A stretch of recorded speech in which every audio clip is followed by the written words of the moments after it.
So on the date of this recording, it is Edwin Hubble's birthday. Do you know who Edwin Hubble is? Is he the Hubble telescope guy? Well, I was pretty sure he created Hubble Bubble chewing gum. Hubba bubba. Okay, I was close.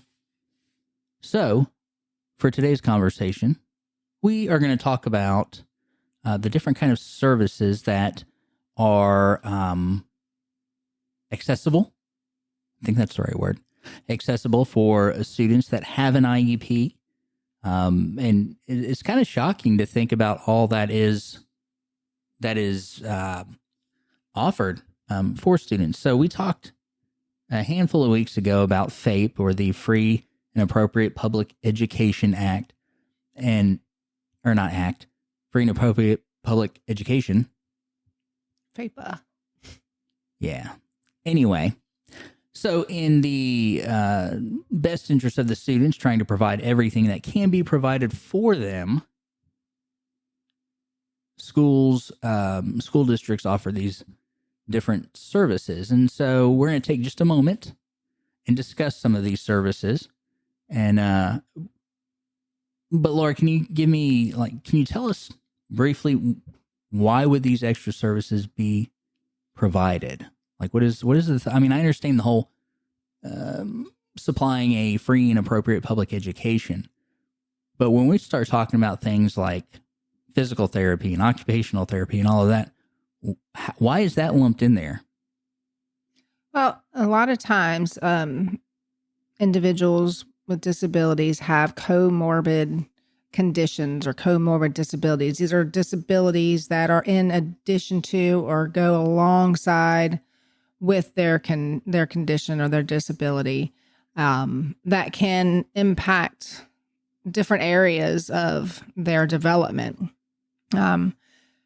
Just because somebody has one disability doesn't mean that it encompasses that, having an IEP and working on academic goals is going to allow them to make the progress necessary to be successful. So a lot of times you have to have some related services that go along with that. And sometimes we see a lot of times in our students with disabilities, they have fine motor delays. They're behind on how to hold a pencil, how to cut, even sometimes how to pull their pants back up. Yeah, there's things that we use our fingers for. A lot of times our students have speech and language delays. We talked, I think, a little bit about the expressive and receptive language delays, and they need someone to come alongside them. We need someone to come alongside us to help us with our students. Sometimes it can impact our students, their disabilities can impact them in a physical manner. Sometimes it's behaviors that come along with the conditions that they have or the disabilities that they have. And sometimes the behaviors can be part of not having these other functional skills. And there's other medical conditions that will come along. There are vision difficulties, some hearing impairments or deafness. And so there's just a slew of things that can go along with a disability. And oftentimes it's not just one thing that we're working with when we work with our students. And I know we've seen it multiple times too, where the maybe the deficits in some of these areas, whether it be speech or more of a physical impairment, that it causes this extra frustration. Yes. One of the things to consider is, we talk about our students that have speech services. And so for some, it's, they'll work on articulation and things of that matter. But then sometimes we've got students that can't speak. They're nonverbal for the most part, can't say anything. So they learn how to use devices and sign language and things like that to be able to communicate. Because I know that we've had the privilege of going over to Ethiopia. I know, weird segue, but stay with me. And one of the things that kind of like really hits you in the face when you're standing in the middle of their capital city is that there's nobody around you that can understand what you're saying. Right. Like if you needed to talk to somebody and you needed help or you needed direction, you would have to be as creative as possible to help them understand what it is that you're saying. And then in return, be able to understand their response.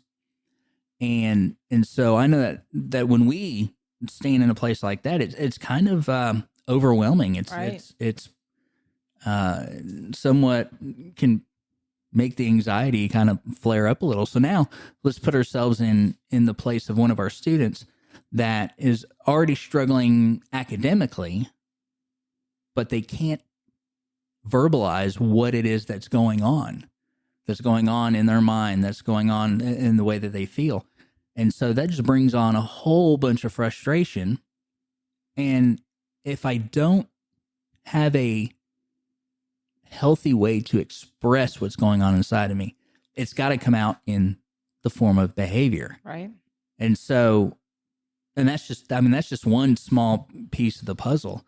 Then to consider, if a child has a certain physical restriction or, along with that, whether it's hearing or vision or, there's added stress that's going to prohibit them from engaging in their school materials and assessments and to be able to engage with what it is that they're being asked to do. And then like you add all this on top of it, and it's just incredibly frustrating, I'm sure, for those students. So let's talk just a little bit about what are some of those services that are out there that, because I got to tell you, when Xander was small, before we even got into all the SPED world ourselves, it was one of those, like I'd show up to a meeting and they'd have to tell me, well, here's what he needs. And it's like, okay, well, yeah, this is what y'all do. This is your world. But would have never guessed that there were so many different supports out there. And so what we do know is that, again, talking about FAPE, that the government has set forward to say, all right, to give these students the best shot possible, here are some other services that we're going to put out there so that they can engage at their highest potential with whatever materials are given to them.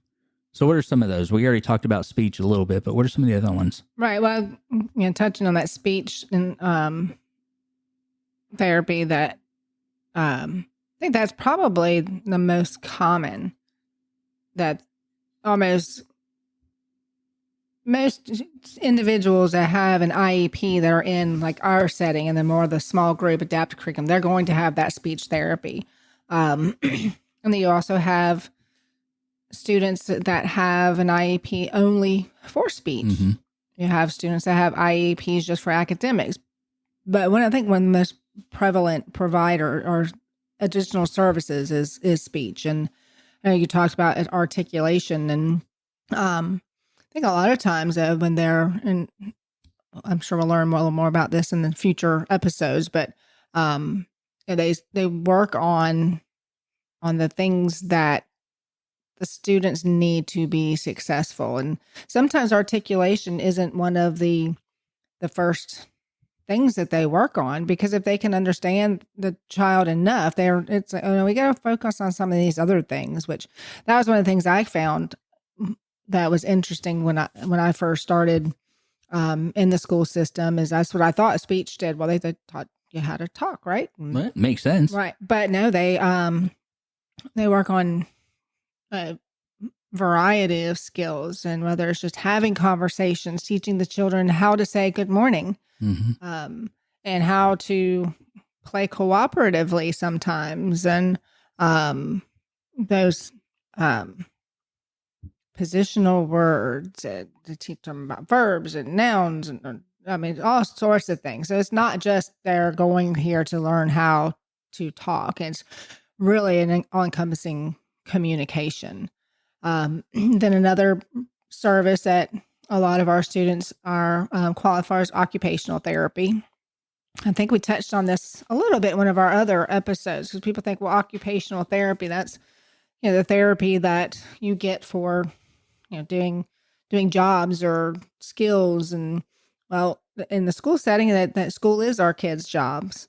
And so the occupational therapist will come and work on those fine motor skills to help them be able to do the things needed in school. Now, are there outside occupational therapy? Of course. And they'll work more on, the everyday living tasks. But in the school setting, that's more making sure that they can hold their pencil, making sure they can use scissors or use the glue stick, and then, making sure that they're not writing their letters all different sizes. And so that's what the occupational therapy provides. And you want me to keep going? Sure. Well, I can say this.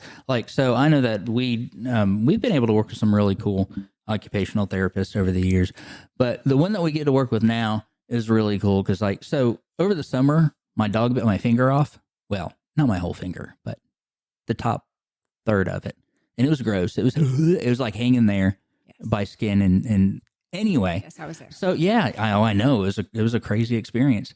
But it was really great to be able to go to her after, talking to the doctors and all, and just simple things that she was able to share with me about how to help working my finger back into where I can use it. Because, I mean, the finger was stiff as could be because it was all wrapped up for so long that it was just like I had this perpetual middle finger. And I'm just surprised I didn't get yelled at more, things thrown at me, because it was just like always sticking up, and I wasn't doing it on purpose, no. I promise.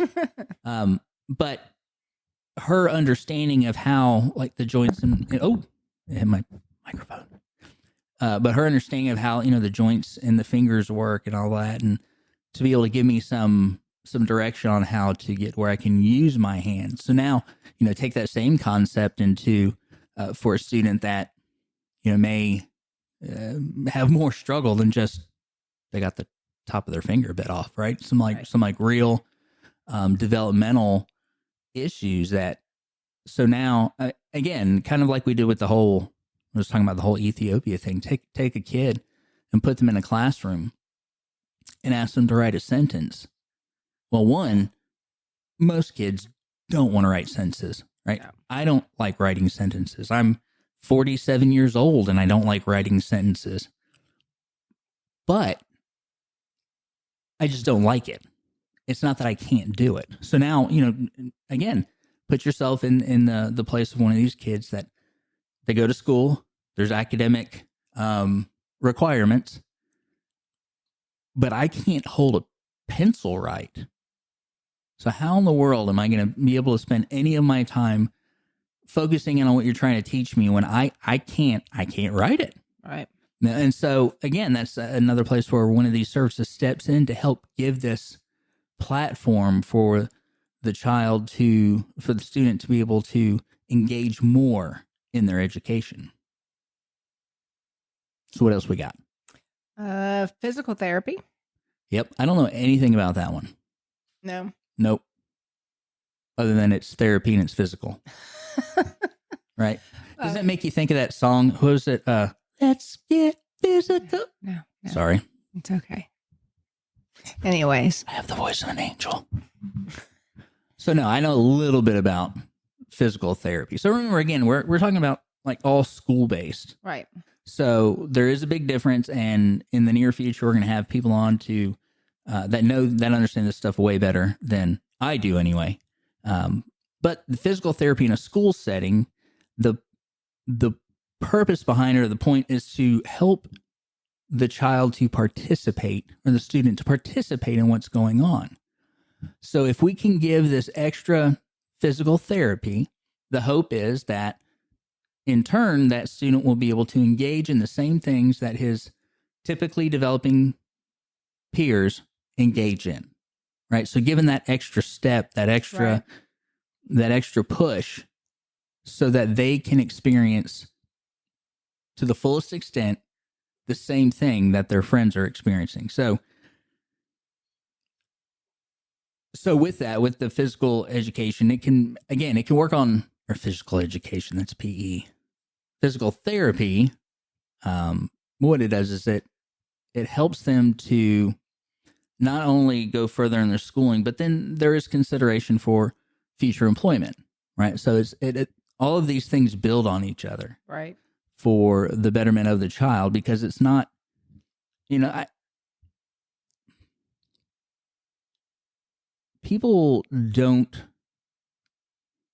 don't know that anybody would ever say or agree to the idea that, let's just get our kids in school until they age out, and then, who cares? right. Just stick them in a room somewhere or whatever. But the idea is not any different for students with disabilities than those that are, again, the typically developing. The school is to help children not only just learn things, not just learn math and reading and all of that, but learn how to interact with people, learn how to be in a community, learn how to have a conversation, right? All of these things are a part of school educational development for people. And the whole idea behind it is so that once you have finished this time here, go be a contributing member to society, right? Go and give back to the place, the area that you live in. And the students with disability world, the special education world, is not any different. We still work to help these children be who they can be, to be a contributing member in the society that they live in. And so when it comes to the physical therapy, it's the same kind of thing. If little Johnny or little Jane can receive some of this physical therapy during the course of their school career, it might allow them to get a job at some other position or at some other place after school, simply because now they have another ability they can bring to the table. Right. And so now I can bend over and pick this up, or I can move from this point to this point stable, right? Mm-hmm. And so then it's just another, like I said, another thing that they can bring to the table in finding employment and contributing to something bigger than themselves. I know you had touched on also about like communities, and you had stated another one of our episodes that when the individuals, they grow up and they become adults, and they depending on what their caregivers plan for them is, if the desire is for them to move out and go to a community setting, the more skills that they have and the more adaptive skills they have, the more they can do for themselves, the better chances of them being accepted into these different communities or living facilities. And so, as like you said, it's that continuum there. I mean, you have to look at them even as those, pre-K and kindergarten, even babies can't wait. Is that it's all trying to prepare them for that post-secondary life.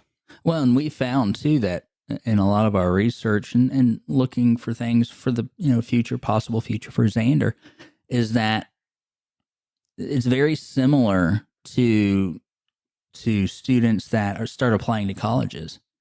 And the more things that you can have on that resume when you apply to a college, the better chance you have of being accepted into that college. Right. So if I apply to, I don't know, Harvard, and I have do they still have D's in school now? A D average or whatever, right?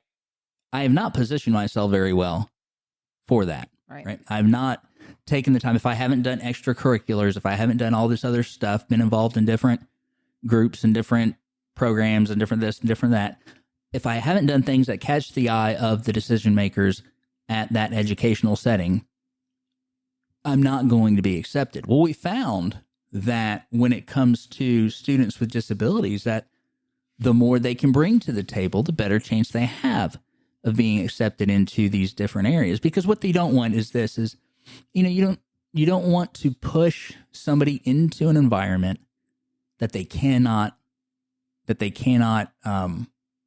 function or even thrive. That's the word. Thank you very much.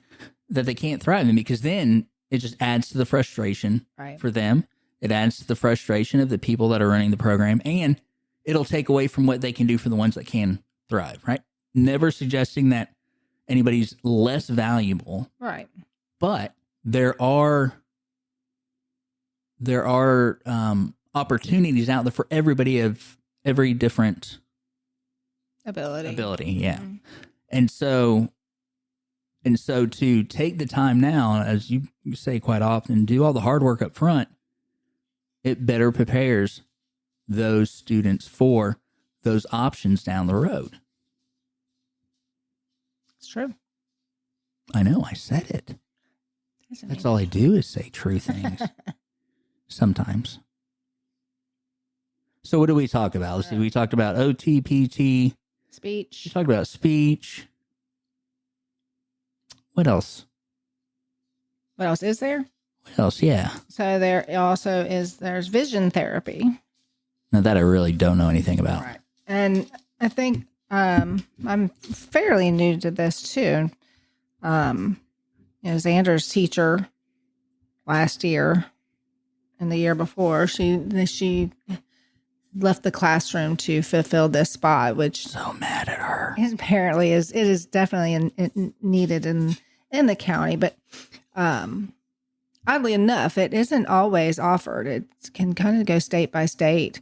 Some states say it's a medical service, and so it's not covered under IDEA.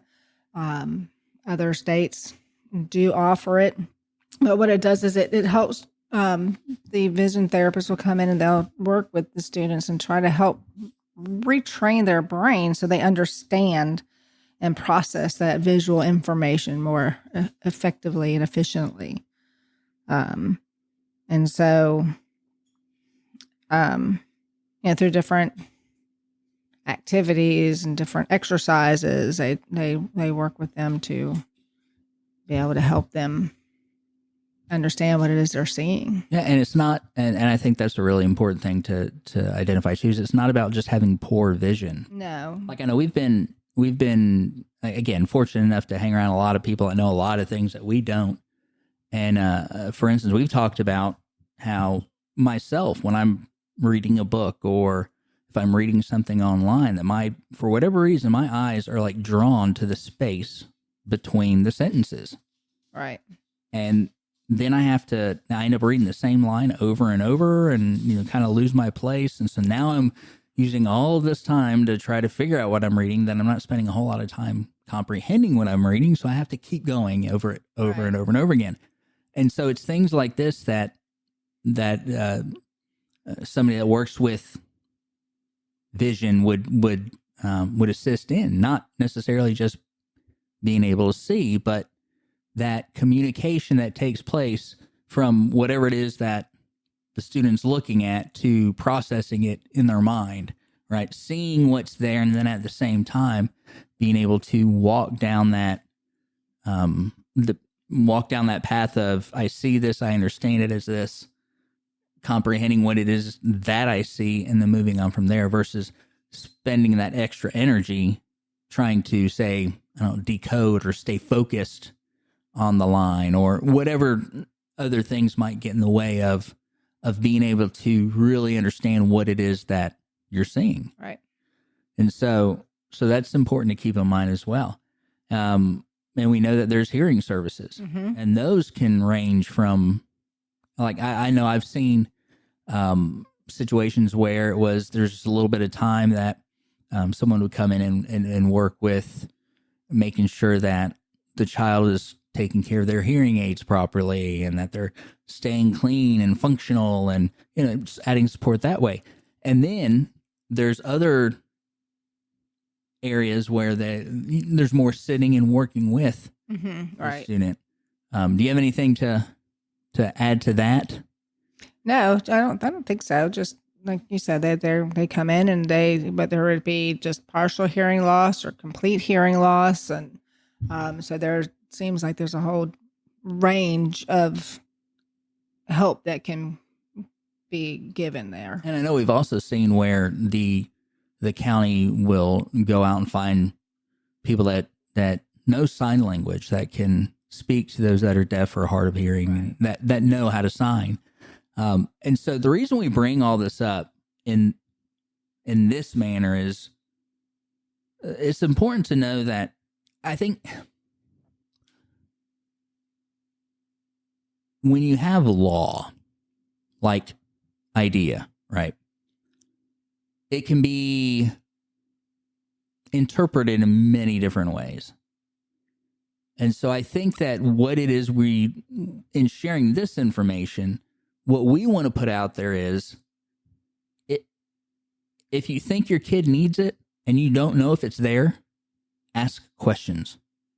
Definitely. Find out, right? Dig, push, talk to your kid's teacher, talk to anybody that is involved in that world. And hey, is there something that can be done about this? I see this taking place in my kid's life. I see this that I think might be a hang up. Is there something out there that can help them work through this particular issue? Because if you don't, there's a good chance that it may not happen. And it's not necessarily anybody's fault. It's not a matter of people just trying to not provide services for kids. Is that there's a lot out there. I mean, there's a lot of kids out there that need special education services, right? We know that, like we've said before, at the national level, that 15% of our public school students are being served with an IEP. Some may just be speech, like you said earlier. Some may focus more on academic, but not all of them. So there's a lot out there, and it's easy for students to kind of fall under the radar.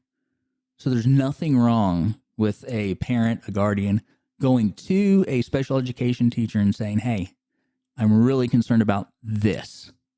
Is there anybody that can help? Right. Because I know that while we know we don't know everything, we know a lot of people. Right. And so we'll ask the questions. We'll find out.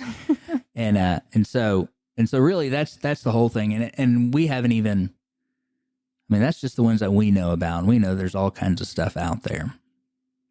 And there's, we didn't talk about APE, which is the adaptive physical education. And that's for the students that physically can't do PE, participate in PE. Not the ones that won't, because I know we have several that won't do it. But it makes me sweat. But this is for the ones that physically cannot. They physically cannot kick a ball. They physically cannot catch or throw or jump. And yeah, that's the adaptive PE is for. And then I think I don't know if you call it a service, so the ABA, applied behavior analysis. And I know we have providers that come in and do some observations and work with teachers, and I don't believe that's like a service that our county offers at this time in this classroom. Right. However, we do have access to those therapists to come in and help the teachers with some of those behaviors and give them some guidance, some direction, support. Yeah. Some yeah, I'm not good with words. Not methodology, but give them Namiology? Symbolism. practices and help them I think Give they them get some it. help. Yeah, I think they get it. I think y'all know what we're trying to say. If you're teachers and you're listening, yes, we are teacher tired. Yes. So I think, is there anything else that we wanted to talk about? I don't believe so. I think we're going to go ahead and wrap up this episode. So, hey, feel free to check us out on social media. You can find us on Facebook. You can find us on Instagram. You can find us on YouTube. And we might even be on X. You know, what used to be Twitter. Oh, Twitter. Twitter. Yeah, I didn't. Twitter. Oh, Yeah, see, we don't do all that stuff very well. Yeah. It's like they talk about, somebody talked to me today about watching the Tickety Talk. And I'm like, I don't even understand it because I'm old. But that's okay.